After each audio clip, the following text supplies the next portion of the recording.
All right, it's November 25th, and hopefully you had a wonderful Thanksgiving. I know I probably went and hung out with friends or whatever it is, and let their daughter open presents because she was born, I think, a day before Thanksgiving.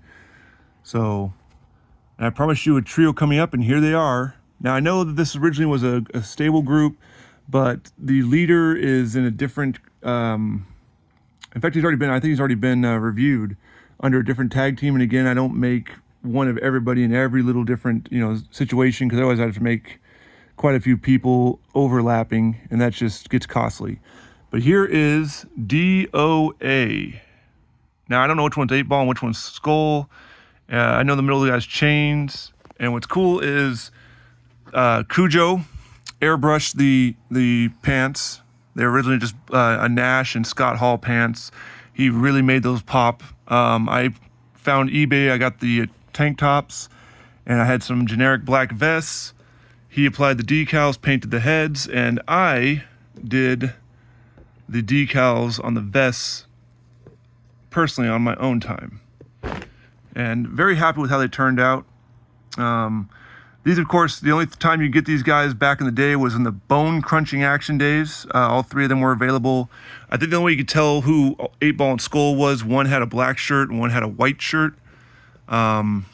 So naturally, because they are twins, tattoos are a little different, I do believe. Yeah, tattoos are different. So, I mean, I guess if I could look up the tattoos, I could figure out which one's which. But they were, the funny thing was that I don't think they even knew. They just kept, they were just disciples of Apocalypse. I think they wore differentiating shirts so you could tell the difference, maybe for the announcers, because even the announcers sometimes, they also were known as the Harris brothers. They were known as Jacob and Eli Blue. But I wanted to go with a faction, and I remember this faction from the war days. Does that mean I'm gonna make Los Boricuas? No. Does that mean I'm gonna make Truth Commission? Probably not.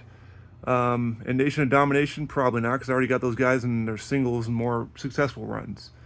But wanted to build all bone crunching figures into Ultimates. I think the one I'm missing right now is Patriot. Oh, well, no, I got Savio Vega. I have a Savio Vega now as well. So yeah, just Patriot. And he's just because, as Cujo puts it, he's got too many to worry about to work on one. So hopefully when I stop sending him piles of work and formulas and bodies, he'll snag that one for me and get that one over here, because that's one of the biggest ones I wanted was Patriot. The formula I picked out is phenomenal for it. All he's doing is painting the lower right now to match. I already got the top torso. The head looks phenomenal. So, but in the meantime, here's how you can build your very own DOA. Scott Hall pants, Goldberg torsos all around.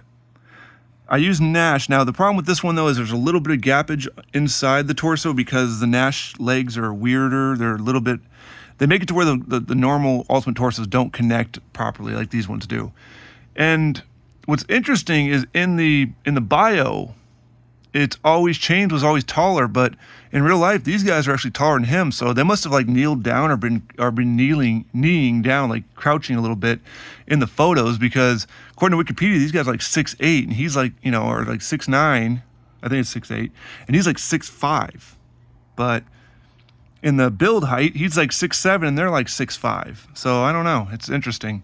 Naturally, they look a little smaller because they're also, on a soft, cushy bed, basically, with the background.